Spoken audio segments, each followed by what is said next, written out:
kasih info. Oh iya. Hamin 2 lah. Amin dua. Minimal Hamin 1. Mhm. Minimal tuh. Kan harus di-share. Iya benar. Terus nanti saya acara jam 12 itu saya lemas ya, 12 Juni. Semalam orang udah ketemu sama saya. Jadi udah lagi kita lihat ke Lampung lagi. Saya kaget juga. Itu jangan dia kan 11 semua itu jantung. Saya di sini nggak ada terima saya dicari di orang. Saya kaget. Jadi kami kenal dia itu nggak perlu lokasi kalau apa ada anti obat apa bahasa Arab ya nggak perlu lokasi. Saya begini. Ada metodenya Pak? Ada metodenya? Iya, saya intinya mah di atas ilmu ada ilmu lah. Karena dia di sini nggak ada ya. Di Bandung tuh kayak apa ada apa enggak itu bisa itu baru. Baru. Ini ya Roni kan macam-macam turunannya. Iya. Ada makan, hadis, ada makan. Apa kitabnya? Mukhtasar. At-Targhib wa Tarhib. Karangan Ibnu Hajar Al-Asqalani.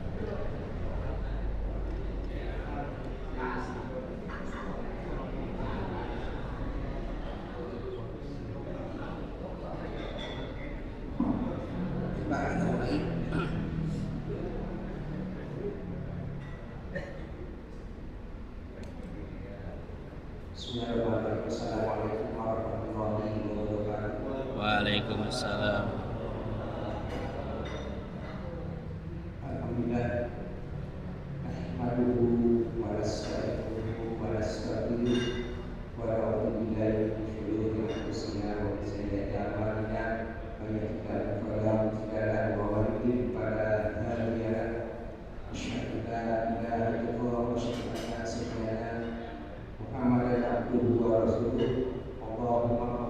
Allahumma shalli wa sallim ala sayyidina wa habibina wa sayyidina wa qudwatina wa maulana Muhammadin Allahumma shalli wa sallim wa barik alaihi wa ala alihi wa sahbihi wa man tabi'ahum bi ihsanin ila yaumiddin wa sallam wa tasliman katsiran. Qala ta'ala yarfa'illahu alladziina aamanu minkum walladziina utul ilma darajat wallahu bima ta'maluna khabir. Qala sallallahu alaihi wasallam khairukum man ta'allama al-Qur'an 'allama wa 'allama. Sebaik-baiknya kalian mempelajari Al-Quran dan mengajarkannya. Jadi saya tidak bosan-bosan mengingatkan jamaah yang jauh yang dekat. Ayo kita bergabung. Tahsil Quran setiap Selasa pada subuh dengan dibimbing dia guru Al-Ustaz Al-Badani, Al-Ustaz Budi, dan Al-Ustaz Hasan. Bagi yang memiliki dua waktu silakan bergabung. Karena itu tadi itu hadisnya Sahih Bukhari kalau tidak salah ya. Oke. Jadi saya ingatkan selama kita ayat dimasuk di ibadah ini maka ini saya saksikan. Tadi sampai mati saya ngaji. Pak Edi, itu Pak Edi seperti itu kata-katanya. Pokoknya ngaji itu saya sampai mati. Itu ada perlu ini juga.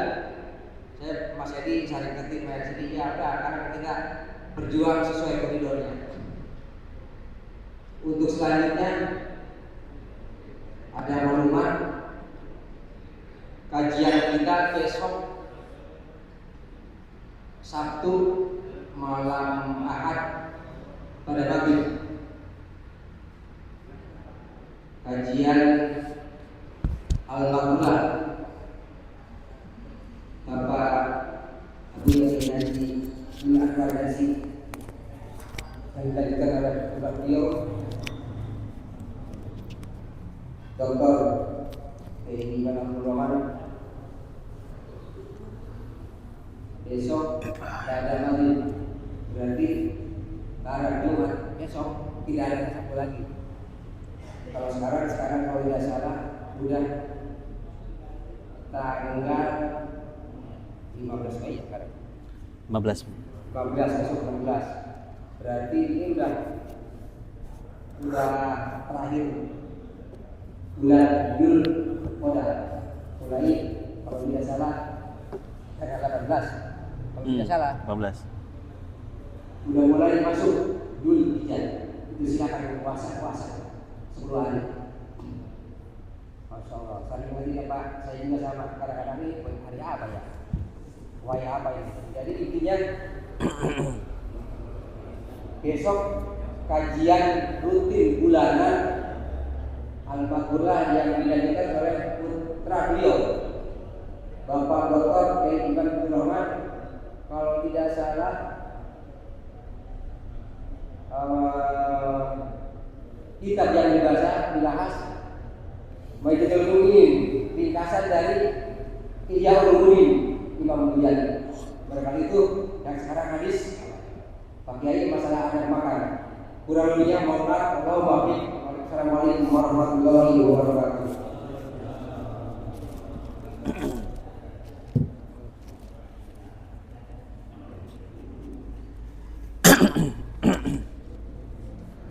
Assalamualaikum warahmatullahi wabarakatuh. Ila hadratin Nabiyil Mustafa sallallahu alaihi wasallam, thumma ila ruhil Imam Syekhul Islam Ahmad bin Ali bin Hajar al-Asqalani, thumma ila ruhi Syekh Hafidh Hasan al-Masmudi wa usulihim wa furu'ihim anna Allah yaghfir lahum wa yarhamhum wa yu'li darajatihim fil jannah wa yanfa'una bi asrarihim wa anwarihim wa ulumihim wa nafahatihim fid din wad dunya wal akhirah. Syai'un lillahi lahumul Fatihah. A'udzu billahi minasy syaithanir rajim. Bismillahirrahmanirrahim. Alhamdulillahi rabbil alamin arrahmanir rahim maliki yaumiddin. Ihdinas siratal mustaqim siratal ladzina an'amta 'alaihim ghairil maghdubi 'alaihim waladdallin. Thumma ila ruhi sayyidina al-muhajir ilallah Ahmad bin Isa wa sayyidina al-faqih al-muqaddam Muhammad bin Ali Ba'alawi wa usulihima wa furu'ihima. Thumma ila ruhi qutbi rabbani Syekh Abdul Qadir Jailani qaddasallahu sirrahum.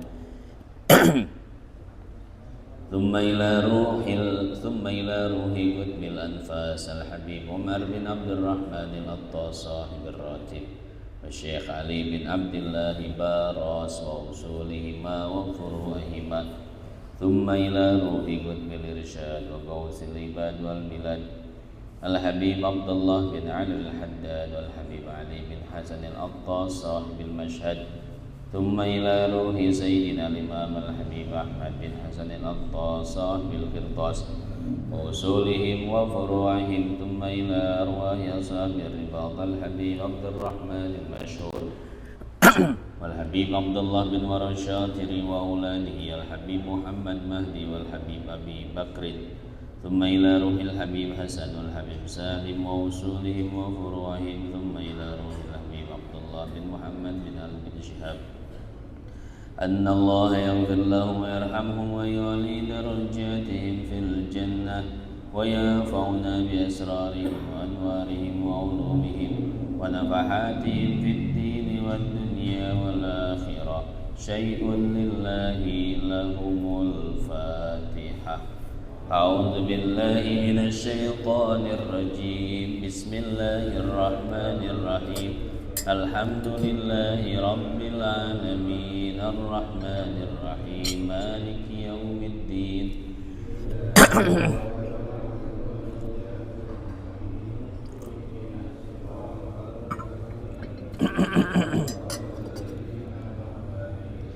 Ghairil maghdubi alaihim waladdallin. Amin. Thumma ila ruhi abaina wa ummatina wa ajdatina wa jaddatina wa ikhwanina wa akhwatina wa qarabatina wa jiranina wa man ahsana ilaina wa man zalamna wa asa'na ilaih, siyama walidina wa ustadina wa murabbina wa qudwatina al-marhumil maghfur lah wal mujahid fi sabilillah Syekh Kiai Haji Nur Ali bin Hajjah Maimunah wa usuli wa furuhi thumma ila ruhil marhumil maghfur lah Kiai Haji Muhammad Amin Nur bin Kiai Haji Nur Ali al-marhumil maghfur lah Kiai Haji Nur Anwar bin Kiai Haji Nur Ali wa usulihim wa furuhihim thumma ila ruh. Sebutkan almarhum almarhumah kita masing-masing.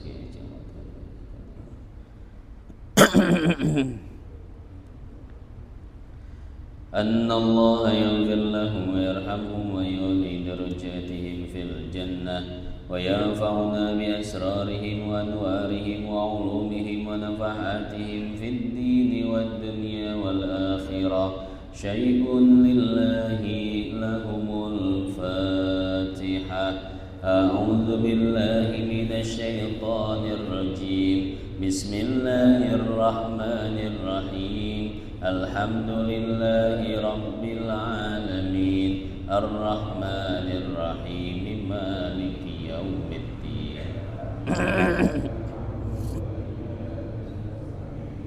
Ihdinas siratal mustaqim. Siratal ladzina an'amta 'alaihim ghairil maghdubi 'alaihim waladdallin. Amin. Al-Fatihah yang terakhir kita niatkan untuk para donatur kita, juga untuk jamaah kita. Barangkali ada yang sedang sakit, Allah angkat penyakitnya. Yang sedang sulit, Allah mudahkan urusannya. Yang punya hutang, Allah mudahkan untuk melunasi hutang-hutangnya. Syai'un lillahi lahumul Fatihah. A'udzu billahi minasy syaithanir rajim. Bismillahirrahmanirrahim. Alhamdulillahi rabbil alamin. Ar-Rahmanir Rahim. Maliki yaumiddin.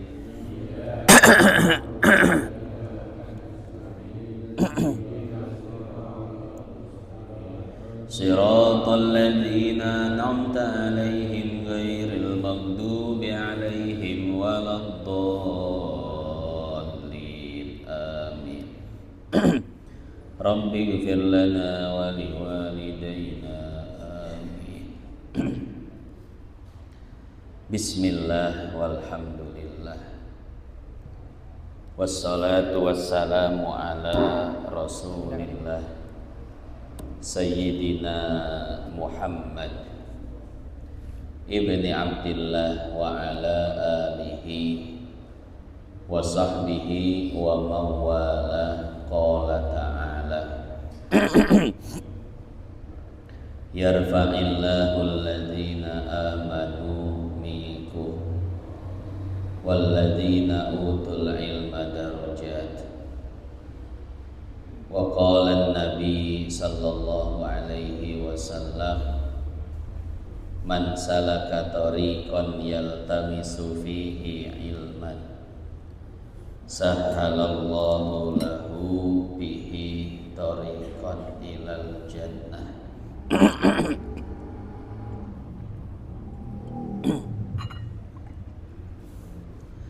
Yang saya hormati dan saya muliakan segenap hadirin jamaah Masjid Babul Huda, wabil khusus Ketua Dewan Kemakmuran Masjid Bapak Haji Syukri, beserta seluruh jajaran pengurusnya,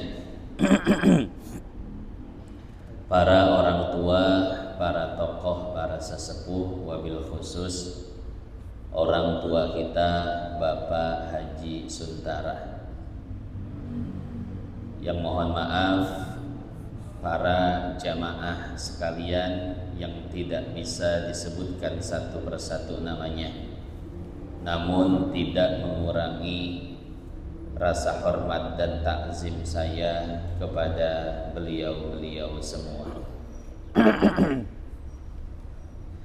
Hadirin jamaah yang dimuliakan Allah, pada kesempatan kali ini kita akan membaca kitab hadis yang berjudul Mukhtasar At-Targhib wa Tarhib tentang adab-adab makan. Bismillahirrahmanirrahim. Qala al-musannif, pengarang kitab ini mengatakan,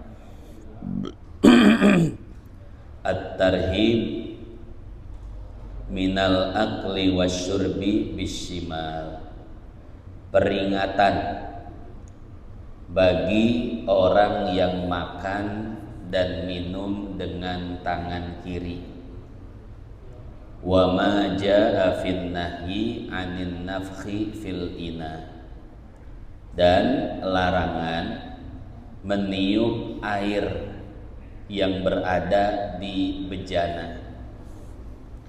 Wasyurbi min fiyis saqa wa min silmatil qadah, juga larangan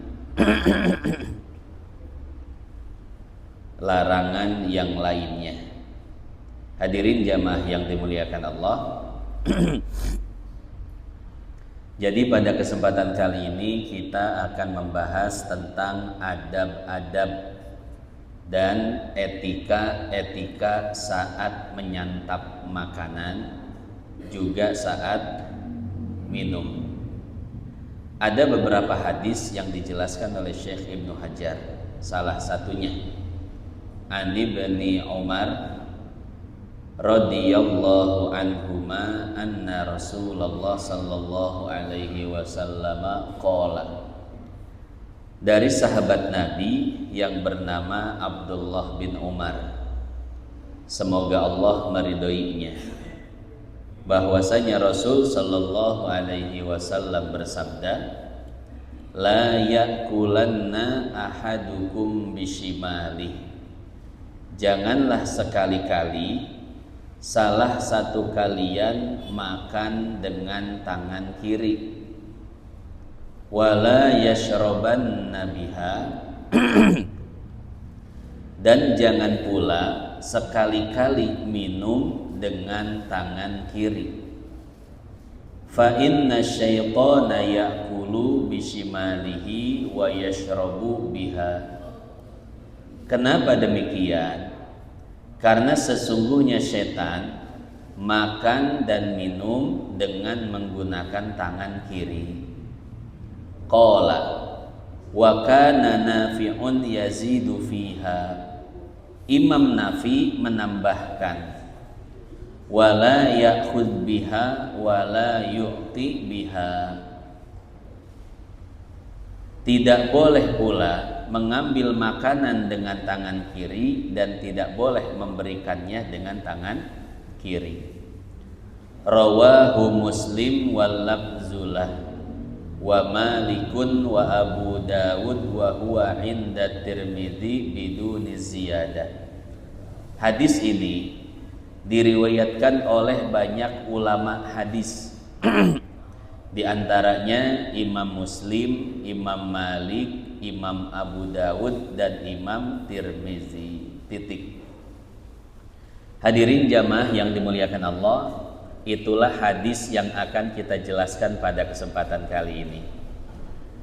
Jadi Nabi menjelaskan bahwa salah satu adab ketika makan dan adab ketika minum yaitu tidak makan dan minum dengan menggunakan tangan kiri. Tidak hanya sampai di situ, bahkan Imam Nafi menambahkan bahwa Jangan mengambil makanan dengan tangan kiri, jangan pula memberikan makanan itu dengan tangan kiri. Jadi semua aktivitas-aktivitas baik harus dilakukan dengan tangan kanan. Makan dengan tangan kanan, minum dengan tangan kanan.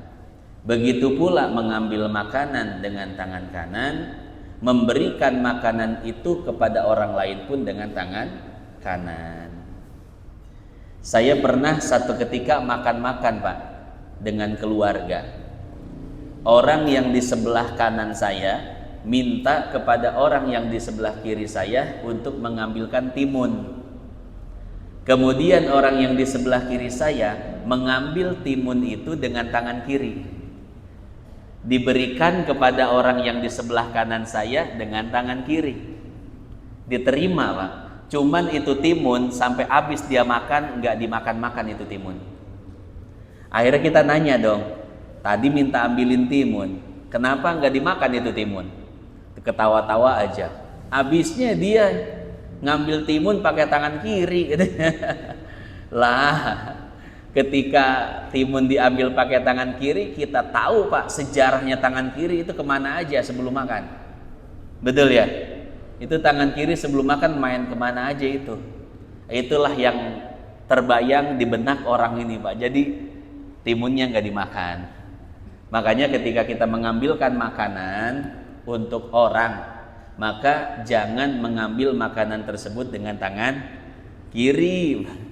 Ya, orang yang memikirkan kronologi si tangan kiri, nah itu dia tidak akan mau untuk memakan makanan tersebut.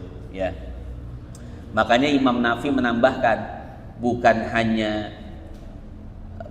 hanya saat makan dan minum, tapi juga saat mengambil dan memberikan makanan kepada orang lain. Jangan menggunakan tangan kiri. Nah, itu pembahasan singkat dari hadis yang dicantumkan oleh Syekh Ibnu Hajar di dalam kitabnya Mukhtasar At-Targhib wa Tarhib.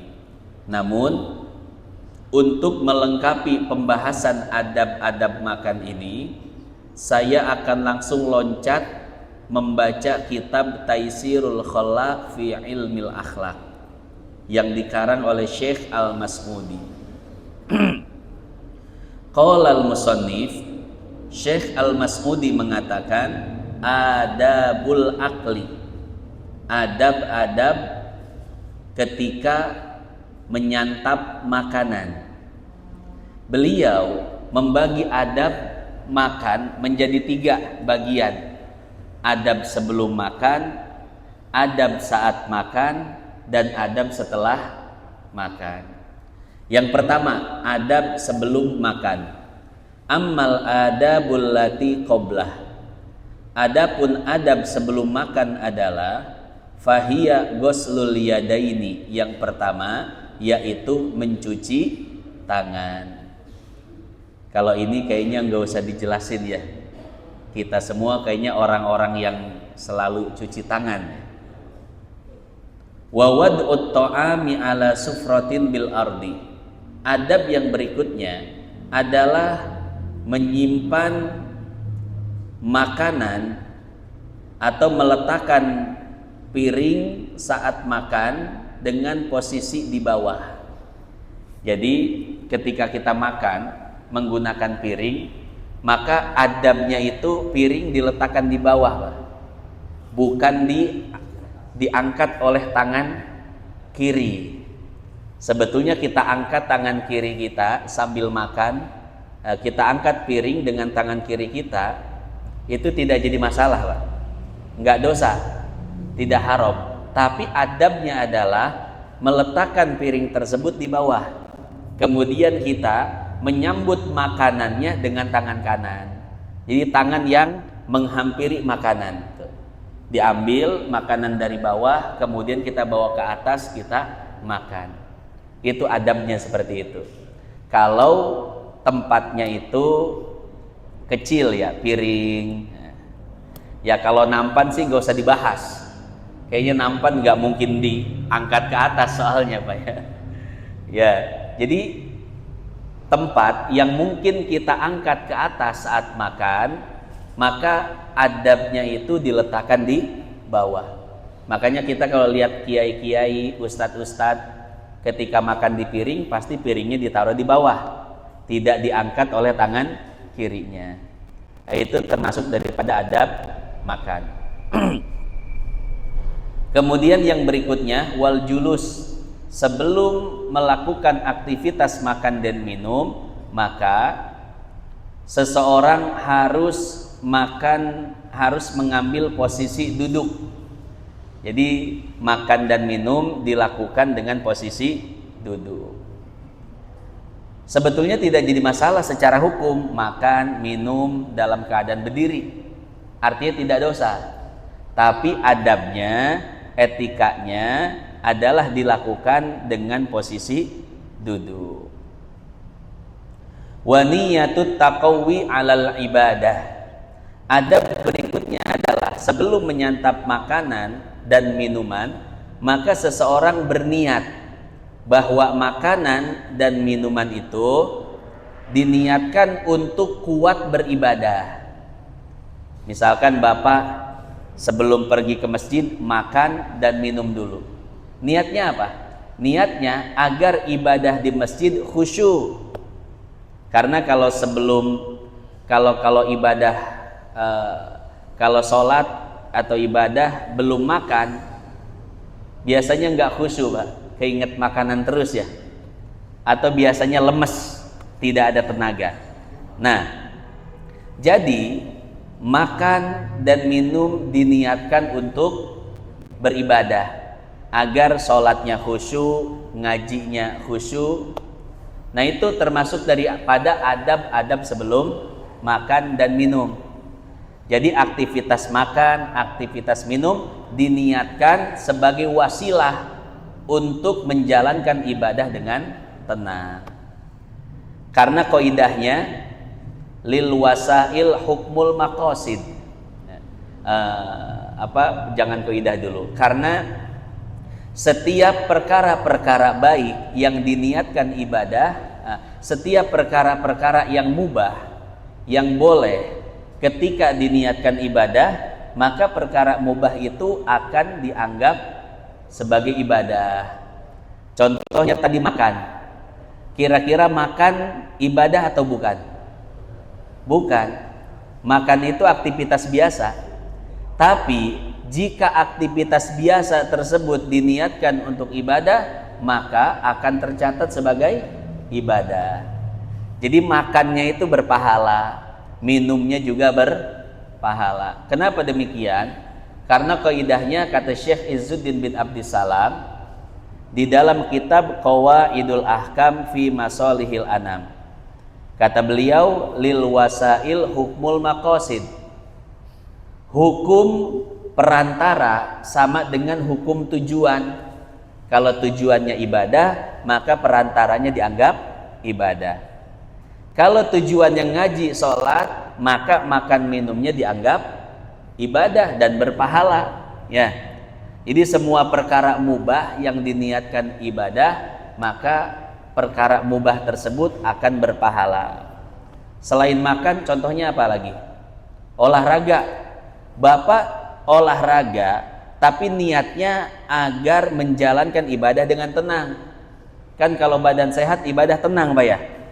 Nah diniatkan seperti itu, maka olahraganya akan menjadi ibadah. Ya.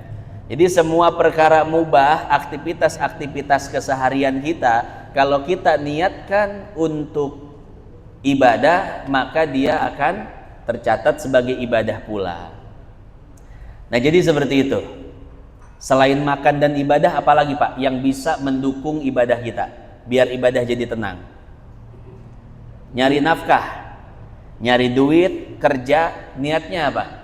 Niatnya biar ibadah tenang. Kerja, dagang, bisnis, itu jangan diniatkan semata-mata untuk mencari kesenangan duniawi, salah. Kalau cuman untuk kesenangan duniawi maka tidak ada pahalanya. Tapi kalau kita niatkan itu semua agar ibadah tenang. Kan kalau punya duit, punya penghasilan setiap bulan tenang ibadah Pak ya. Nah maka semua itu akan jadi pahala. Dagang jadi pahala, kerja jadi pahala. Semua aktivitas cari dunia, cari duit, itu semua akan dianggap ibadah oleh Allah Subhanahu wa taala. Ibnu Ruslan di dalam kitabnya Zubad mengatakan, lakin idza nawa bi aqlihil quwa li taatillahi lahu ma qad nawa. Andai seseorang makan dengan niat agar tenang beribadah, maka makannya itu akan dicatat sebagai ibadah, ya. Nah, jadi seperti itu. Kemudian adab berikutnya, watarkul akli ma'asyiba. Tidak makan jika perut masih merasa kenyang. Itu adabnya Pak. Jadi adab makan itu adalah kita makan kalau perut sudah merasa lapar. Selama perut belum merasa lapar, selama itu pula kita jangan makan. Itu adabnya. Cuman kalau kita kenyang kemudian kita langsung lanjut makan lagi, kira-kira dosa tidak? Tidak dosa. Ya. Secara hukum boleh, secara hukum tidak dosa. Tapi adabnya adalah jangan memasukkan makanan ke dalam perut kecuali makanan yang di perut sudah habis. Waridho bil hadir minat to'am. Adab berikutnya sebelum makan adalah ridho dengan makanan yang tersedia saat itu. Artinya apa? Tidak mencari-cari makanan yang belum ada. Kiai Nur Ali ketika pulang ngaji, pulang ceramah, beliau lapar. Tapi ketika sampai di rumah, lauk yang ada di rumah cuman tempe doang, ya, atau cuman tahu doang, nasi sama tempe. Kemudian sang istri mengatakan, Pak Kiai, ini istrinya Pak, saking takzimnya, saking hormatnya sama suami, sampai-sampai nyebutnya apa? Pak Kiai. Pak Kiai, ikan mah ada itu, belum saya goreng doang. Kata Pak Kiai, udah yang ada aja. Ya, karena memang itu adabnya Pak. Jadi adab makan itu adalah hanya menyantap makanan yang ada di hadapan saat itu, tidak mencari-cari makanan yang tidak ada. Kalau model kita makan mentang-mentang saldonya kuat, waduh, kalau makan nggak suka langsung GrabFood, Shopee Food, GoFood, wah, semua yang food itu, ya, tinggal dipesen, ada yang bayar COD cash, ada yang tinggal TF, nah ya, zaman serba gampang, ya, itu bisa menghilangkan sifat zuhud kita, bisa menghilangkan sifat qanaah kita. Jadi makan itu harus qanaah. Apa yang tersedia saat itu, itulah yang kita makan. Yang belum ada nggak usah dicari-cari. Walaupun sebetulnya hukumnya boleh kita nggak nafsu makanan istri, ya sudah kita keluar nyari nasi padang, boleh. Cuman adabnya, etikanya adalah kita ridho dengan makanan yang tersedia saat itu. Mau nafsu nggak nafsu, makan aja Pak, bismillah, ya, sebagai bentuk syukur kepada Allah. Rasul pernah pulang pernah pulang ke rumahnya, kemudian dibuatkan teh manis oleh Sayyidah Aisyah istrinya. Tapi ketika itu Sayyidah Aisyah lupa, yang dimasukkan bukan gula tapi garam. Kata Sayyidah Aisyah, wahai Rasul, silahkan minum. Oleh Rasul diminum Pak. Walaupun beliau merasakan, oh ada yang salah ini, kayaknya istriku salah memasukkan gula, malah yang dimasukkan garam. Tapi Rasul tetap meminumnya, tapi setengah lagi. Kata Rasul, wah istriku, setengah lagi untukmu ya. Istrinya senang Pak, alhamdulillah Rasul ngasih saya minuman bekas. Ini orang kalau dikasih minuman bekas Rasul senang Pak, ya. Begitu pula istri Sayyidah Aisyah. Nah ketika Sayyidah Aisyah meminum teh manis, bukan teh manis judulnya, jadinya teh apa tuh?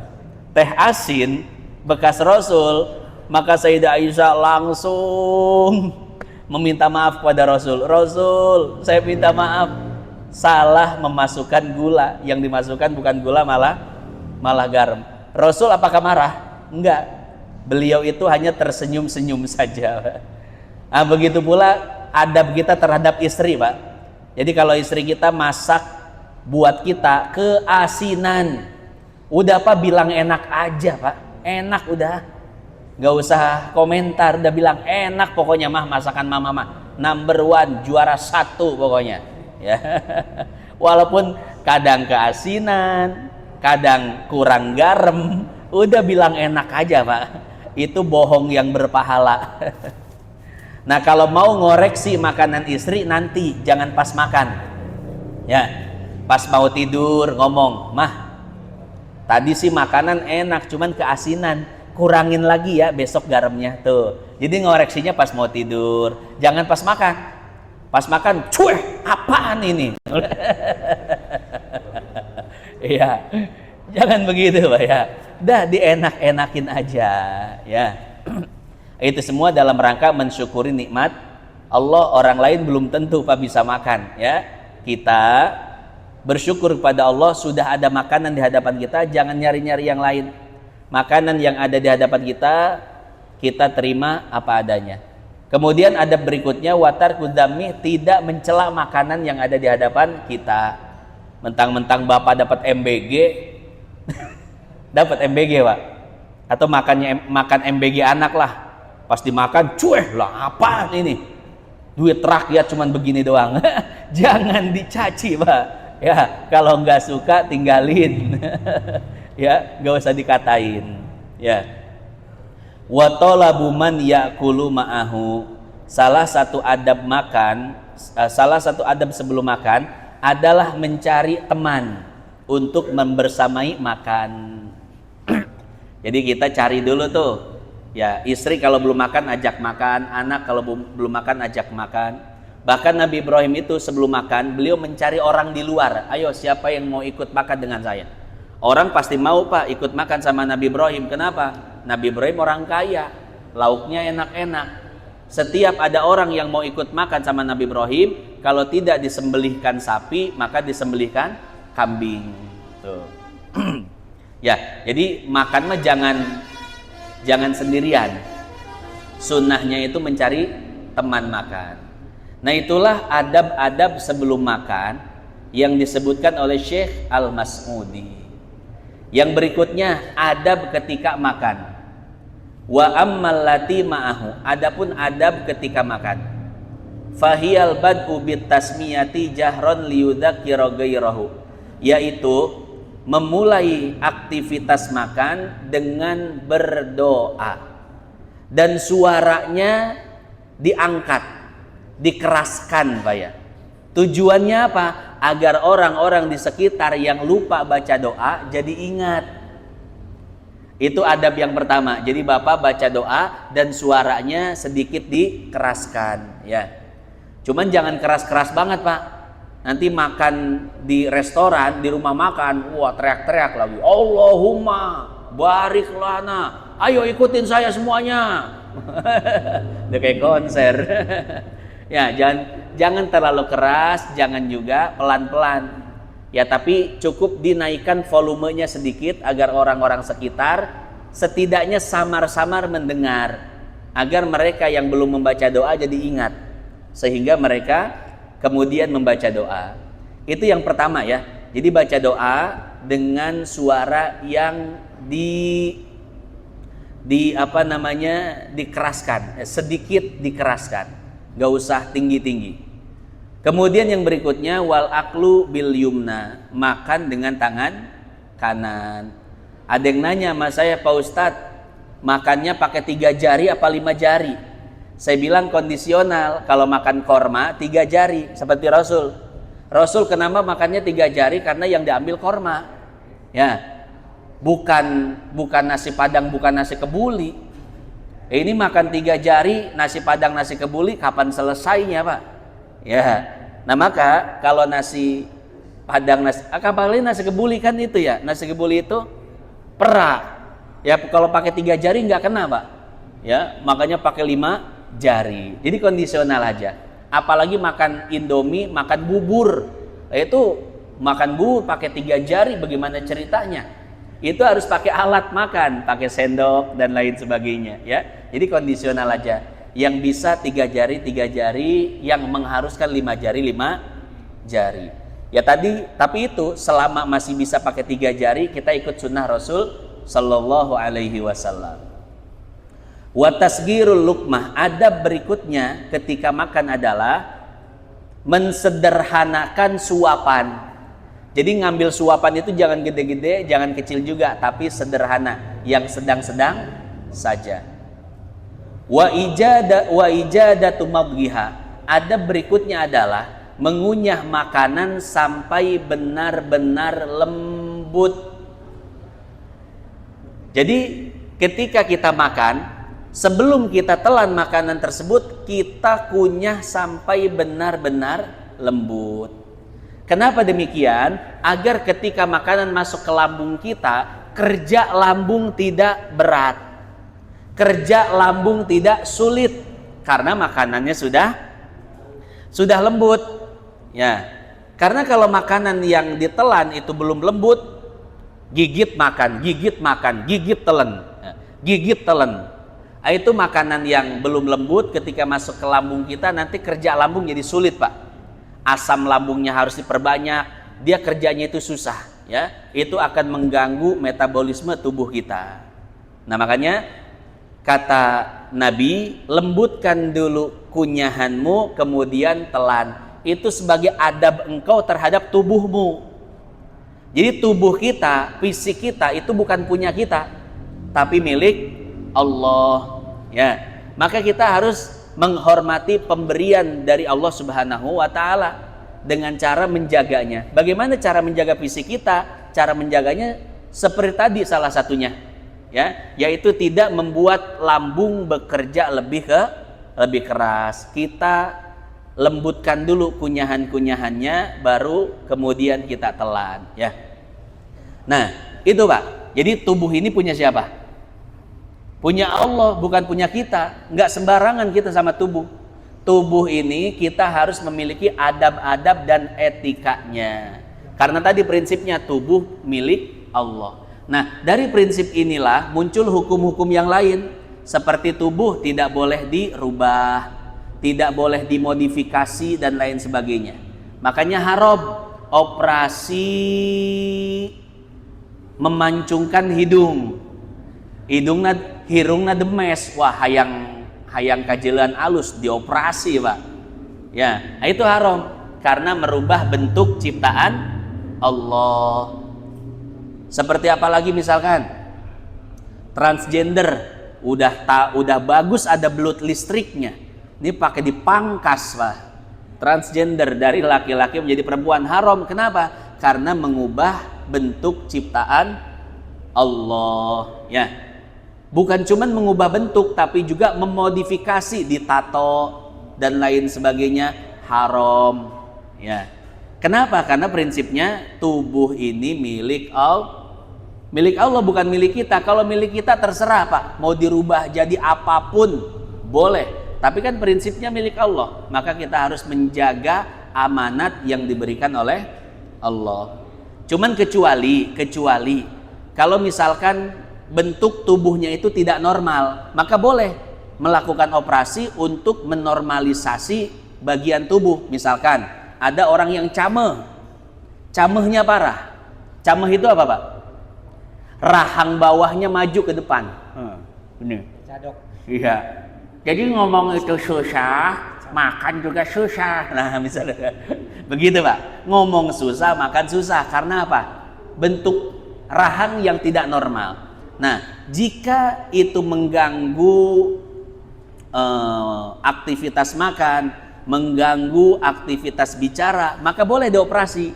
Dioperasi, dikembalikan ke bentuk manusia normal, ya, sehingga makannya normal, ngomongnya normal. Nah, kalau seperti itu kata Imam Nawawi dalam Al-Majmu' nggak jadi masalah, ya, mengembalikan anggota tubuh ke bentuk normal.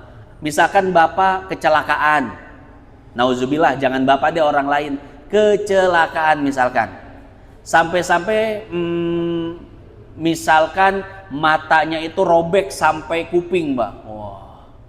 Nah, ini tidak bisa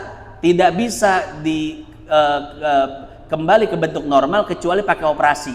Akhirnya daging pantat atau daging paha diambil, dipindahkan ke sini, dirapihkan. Boleh. Karena itu bukan untuk mempercantik, memperindah, tapi itu untuk mengembalikan ke bentuk normal. Ya. Apalagi misalkan hidung, Bapak ikut perang di Palestina, kebom, wah hidungnya hilang. Nah, boleh tuh ngambil daging pantat paha, dibikin hidung dari situ, melakukan operasi. Itu tidak jadi masalah. Nah, itu hukum-hukum yang lahir dari prinsip bahwasanya tubuh ini milik Allah, maka jangan dirubah, dimodifikasi dan lain sebagainya. Ya. Adab yang berikutnya, wa tarku maddi yadihi ila ghairiha qabla al-faragh minha. Tidak mengambil makanan kecuali makanan yang ada di mulut sudah tertelan. Itu adabnya, Pak. Jadi selama makanan yang di mulut belum tertelan, selama itu pula tangan jangan mengambil makanan terlebih dahulu. Jadi biarkan dulu dia dalam keadaan kosong selama mulut penuh dengan makanan. Ketika mulut sudah kosong, makanan sudah tertelan, baru tangan ini mulai mengambil makanan yang lain. Nah, itu adabnya, Pak ya. Itu adab kita sama tangan. Jadi tangan ini jangan disuruh kerja dulu kalau mulut lagi kerja, ya. Wal aklu mimma yalihi illa fil fakihah. Kemudian adab saat makan berikutnya adalah yaitu mengambil makanan yang terjangkau oleh tangan. Artinya ketika kita makan, maka makanan yang boleh kita ambil adalah makanan yang terjangkau oleh tangan kita saja, Pak. Kalau yang terjangkau itu tahu tempe, ya sudah, makannya tahu tempe. Walaupun sebetulnya kita pengennya itu gurame asam manis, kemudian sate Madura, soto Betawi, cuman posisinya jauh-jauh, Pak. Posisinya tidak tergapai oleh tangan kita. Secara hukum kalau kita mau berdiri, kita ngambil makanan itu boleh tidak? Boleh. Kita berdiri, kita ambil makanan atau nyuruh orang, boleh secara hukum. Tidak dosa. Tapi adabnya, akhlak terhadap makanan adalah mengambil makanan-makanan yang hanya terjangkau oleh tangan. Ya sudah, yang terjangkau oleh tangan itu tahu tempe sayur asam, itu sudah yang kita makan, ya. Nah, jadi seperti itu. Makanya ini jadi perhatian nih buat panitia PHBI, acara maulid, rajaban, acara pengajian yang ada makanannya. Ini harus jadi perhatian para panitia. Jadi ketika ustadznya, kiainya, tokohnya, penceramahnya makan, ya, maka panitia harus peka. Jadi didekatkan makanan-makanan yang enak, yang sekira-kira guru kita itu suka, didekatkan dulu. Atau ditanya, Pak Kiai mau makan yang mana? Lauknya mau apa? Ditanya oleh panitia, didekat-dekatkan. Ya, ini mah jangan ustadznya, kiainya ngejalanin adab ini. Hanya makan makanan yang bisa digapai oleh tangan. Padahal makanannya makanan biasa, makanan yang mewahnya jauh-jauh tidak tergapai oleh tangan kiai, Pak. Nah, kiainya, ustadznya menjalankan adab ini, panitianya cuek. Nah, itu. Hati-hati, panitia harus peka betul, ya. Pertama mungkin kiainya bisa dikasih duduk di posisi yang makanannya istimewa. Atau kalaupun kiainya lebih memilih duduk di tempat yang makanannya tidak istimewa, maka panitia harus rubah posisi makanannya. Ya.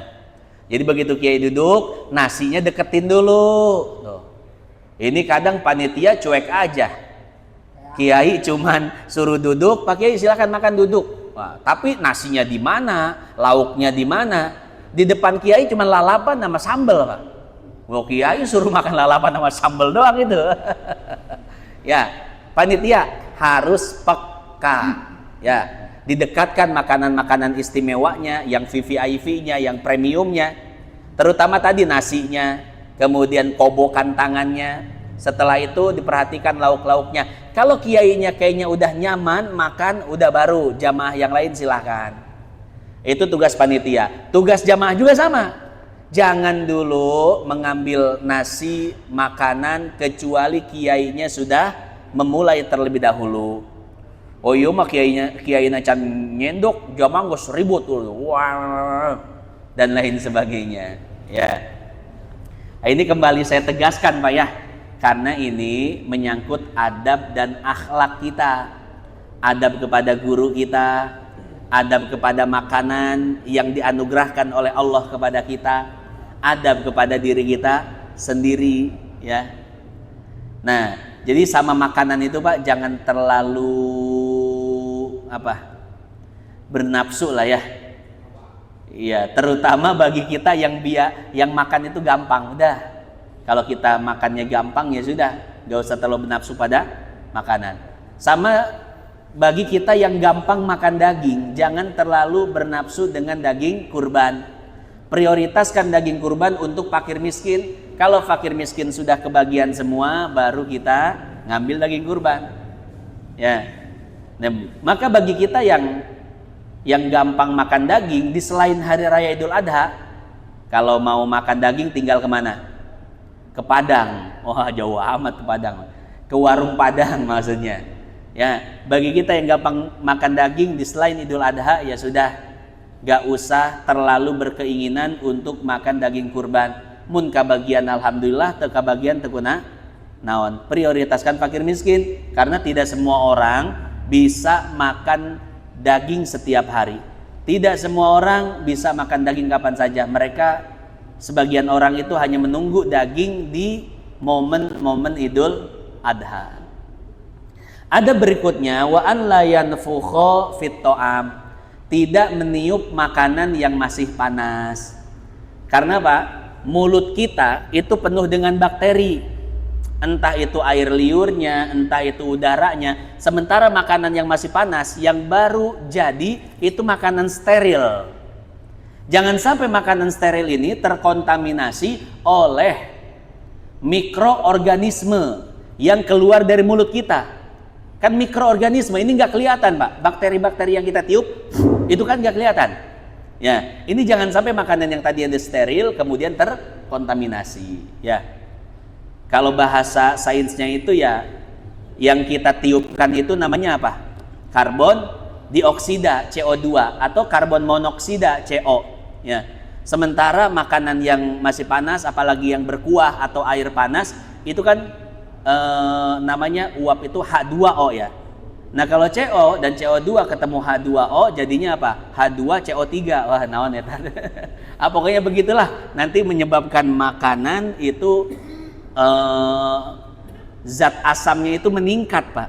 Itu tidak baik kalau kita makan dengan cara ini secara terus menerus. Itu saat makanan tersebut yang telah terkontaminasi masuk ke dalam lambung kita, perut kita, itu akan mengganggu metabolisme tubuh kita. Ya, makanya hati-hati Pak. Tidaklah Nabi mengajarkan adab, melainkan di sana ada apa?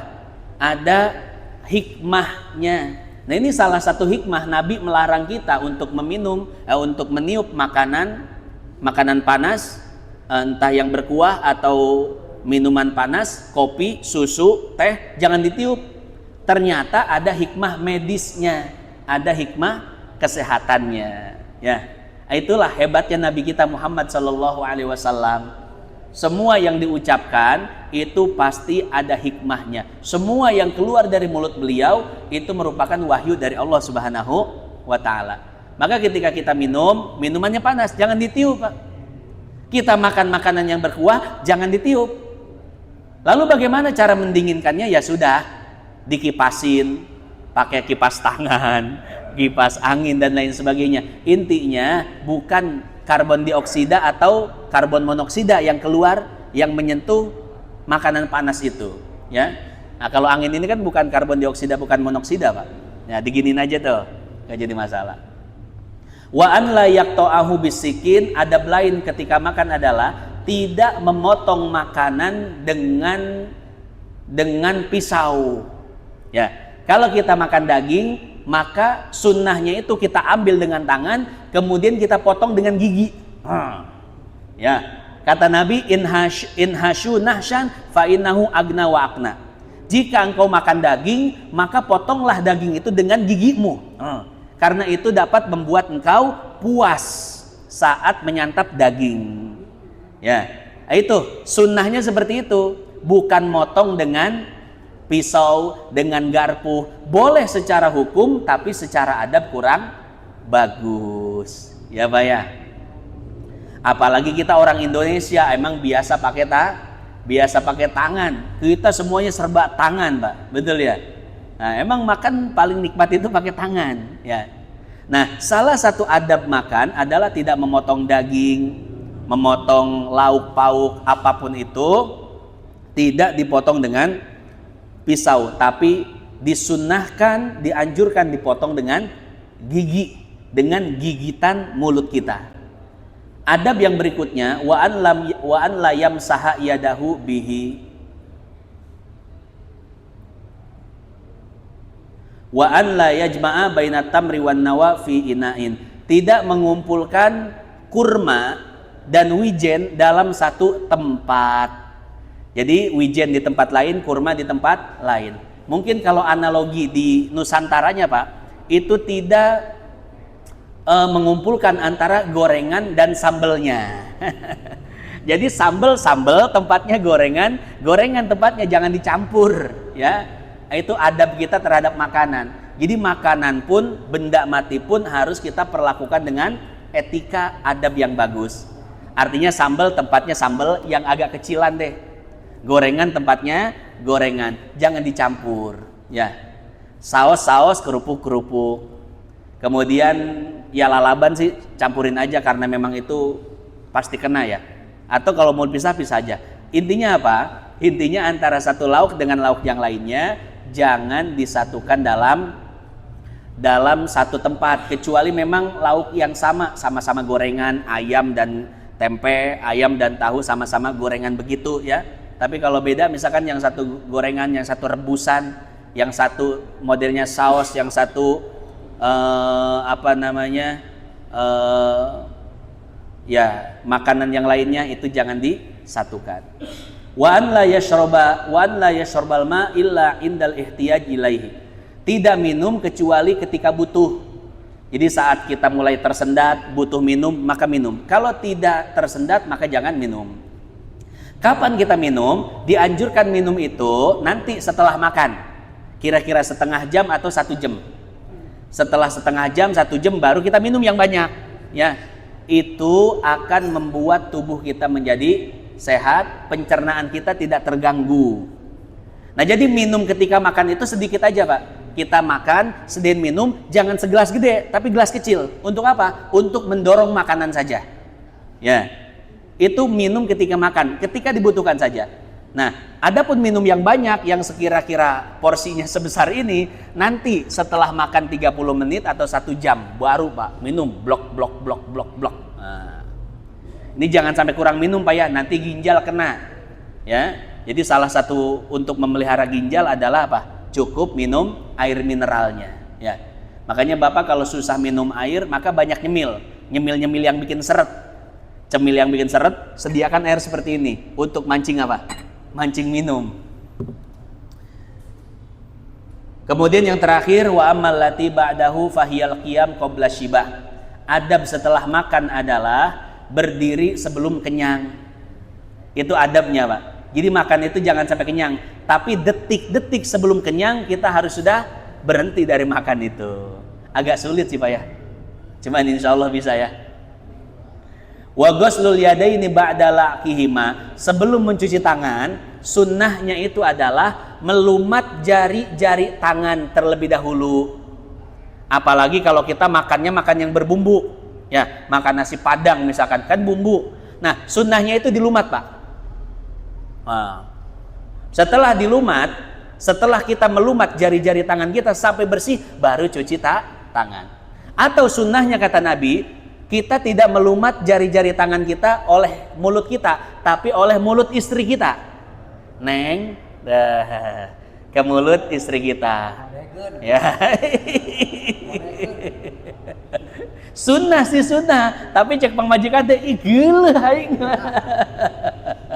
Ya, tapi dikasih pemahaman Pak itu sunnah, praktekin walaupun sekali seumur hidup. Ya, makanya misalkan anak muda mau nikah, jodohnya ada 7 misalkan, wah, calonnya ada 7, istikharah Pak.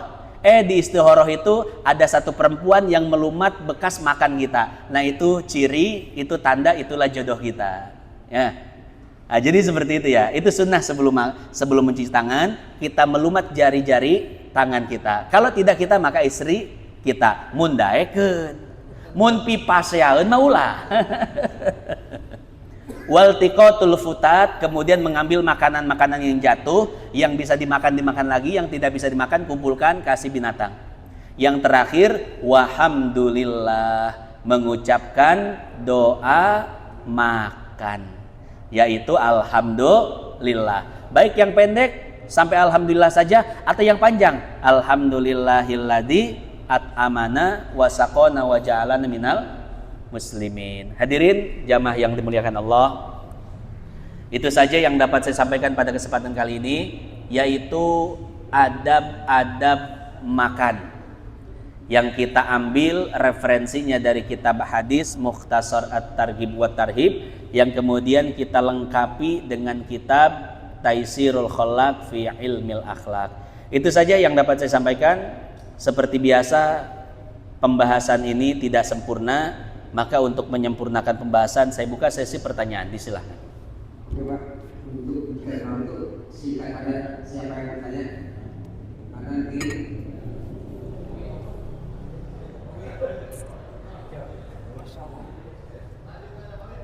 berdiri. Assalamualaikum warahmatullahi wabarakatuh.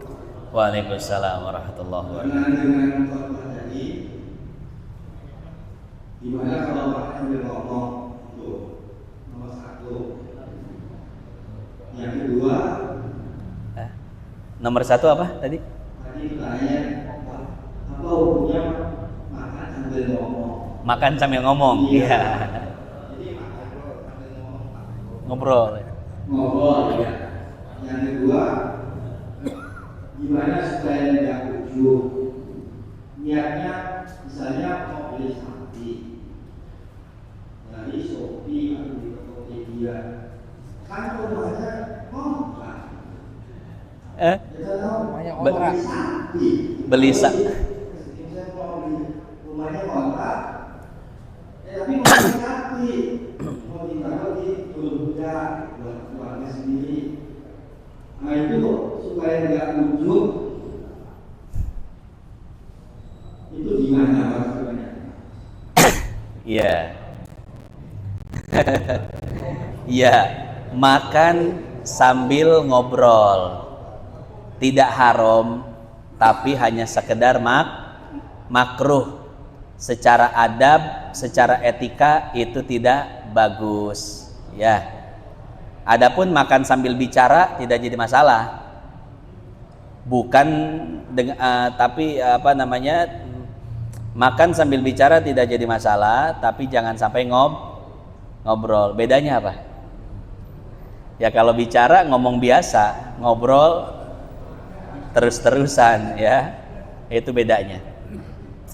Kemudian yang kedua, beli sapi di Tokopedia. Ya, deskripsinya itu, tapi pertanyaannya lucu. Gimana caranya biar nggak ujub? Ya, ujub itu perkara hati, Pak ya. Jadi tinggal jaga hati saja. Bagaimana cara menjaga hati? Nah, itu teknisnya diserahkan ke masing-masing orang, tergantung suasana hatinya. Orang yang suasana hatinya kacau, kalau seandainya amal baiknya diketahui orang sedikit saja, itu menyebabkan ujub. Maka sembunyikan amal baik itu serapat-rapatnya. Beli sapi jangan sampai ada satu orang pun yang tahu, Pak, untuk melindungi hati kita dari ujub, ya. Tapi kalau hatinya itu sudah kuat, Mau orang tahu, mau nggak tahu, hatinya nggak berubah. Mau dipuji, nggak dipuji, hatinya nggak berubah. Maka kalau kondisi hatinya, ahwalnya seperti itu, ya maka tidak jadi masalah. Beli sapi secara terang-terangan, diumumkan pun tidak jadi masalah. Di Babul Huda diumumkan 1 ekor sapi dari Pak Jokowi. Wah, ya, itu tidak jadi masalah. Diumumkan, diinformasikan, tidak jadi masalah. Jadi kita kembali ke keadaan hati kita. Ya, kalau hati kita kuat untuk mendengar pujian orang, silakan jaharkan, informasikan. Tapi kalau hati kita belum kuat untuk menerima pujian orang, maka sembunyikan serapat-rapatnya. Itu saja mungkin teknisnya, caranya agar kita tidak ujub. Wallahu a'lam bishawab. Ya, Pak, sambung lagi ada. Misalnya Pak, jadi saya cuma sharing nih Pak, perihal adab makan. Kita kan melihat kondisioner, kan ada tangan kiri, tangan kanan, termasuk masalah kunyah nih. Saya kunyah nih, apakah ada tuntunan berapa kali geraham kanan muncah terus ke kiri sampai langsung ditelan supaya tidak membebani atau memberatkan lambung dan ginjal? Karena bagaimanapun saya pernah dengar itu, cuman berapa kali lah. Kalau yang seperti itu, ya kapan kita selesai ya? Saya pernah itu kajian itu, cuman ingat berapa ini ada dalilnya, ini kan bla bla bla panjang. Silakan. Ya, memang ada tuntunannya, ada jumlahnya. Cuman sebetulnya itu kondisional, Pak. Makanan apa yang sedang kita kunyah, ya, itu tidak sama. Makan bubur, makan ketoprak, makan nasi uduk, sama makan gorengan. Nah, itu nggak sama kunyahannya, Pak. Ya, jadi intinya kondisional, dilihat dengan berapa kunyahan makanan jadi lembut. Ya, sehingga tidak dibatas dengan batasan-batasan tertentu. Memang ada Pak Haji keterangannya, cuman saya juga lupa tuh bilangannya berapa. Cuman kalau kita kembalikan ke konteks sekarang, kita kontekstualisasikan dengan makanan-makanan yang ada di zaman sekarang, sebetulnya itu kondisional saja. Maksudnya apa? Maksudnya adalah mengunyah makanan sampai lembut, sampai titik lembut baru ditelan. Dan itu kan beda-beda jumlahnya ya. Nah, jadi seperti itu kontekstualisasinya. Ya, sama seperti dengan makanan di zaman Nabi. Kenapa Nabi makan dengan 3 jari? Ya karena memang makannya kurma, roti yang bisa dicubit, yang bisa digenggam dengan 3 jari. Tapi kalau konteksnya ke zaman kita sekarang, yang makanannya itu variatif sekali, macam-macam, beda-beda. Nah, maka teknisnya juga beda, ya. Nah, jadi seperti itu. Intinya apa? Intinya maksudnya Nabi dalam menggenggam 3 jari, maksudnya itu efisiensi saja. Kalau 5 jari kebanyakan boros, kalau 2 jari kurang. Efisiennya pakai apa? 3 jari. Nah, kita ambil makosidnya itu, kita terapkan ke makanan-makanan yang lain, ya. Yang penting efisiensinya itu, kecocokannya itu, kenyamanannya ketika kita makan dan kepantasannya, ya. Jadi terkadang teks itu perlu dikontekstualisasikan dengan keadaan zaman kita sekarang. Nah, kontekstualisasinya seperti itu. Jadi kondisional, makanan apa yang sedang kita makan. Yang penting tujuannya sampai lembut, tidak terfokus pada bilangan kunyahannya. Kurang lebih seperti itu Pak Haji. Wallahu a'lam bishawab. Ya Pak, satu lagi.